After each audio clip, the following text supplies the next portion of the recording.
Bonjour, voici les principales nouvelles du 23 mai. Au Maroc, la police a dispersé hier plusieurs centaines de jeunes du mouvement du 20 février à Casablanca et Rabat, mais aussi dans d'autres villes comme Tanger et Agadir.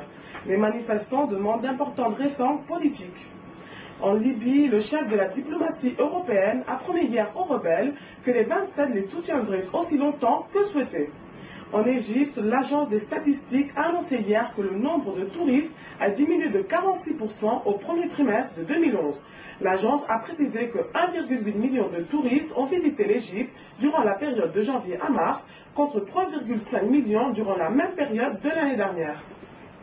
En Algérie, le tourisme fortement mis à mal par le terrorisme et la manque d'infrastructures ne devrait pas tirer profit des révoltes arabes qui ont contraint les Européens à renoncer à leur destination préférée, notamment l'Égypte et la Tunisie.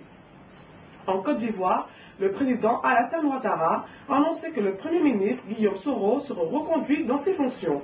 De plus, le secrétaire général de l'ONU, Ban Ki-moon, s'est rendu hier dans un camp de déplacés internes dans le quartier de Cocody à Abidjan. Il a exprimé la solidarité des Nations Unies et a offert de l'aide pour un retour rapide à une vie normale. Au Niger, le gouvernement a décidé de diminuer de 6,55% le budget général de l'État pour l'année 2011. Au Soudan, le Conseil de sécurité des Nations Unies a condamné l'opération militaire de l'armée soudanaise dans la ville d'Abyei.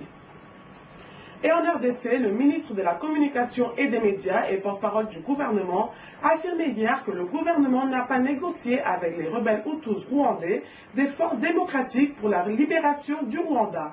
C'est tout pour aujourd'hui. Africa pour vous souhaite une très bonne journée. Rendez-vous demain pour l'actualité en 1 minute.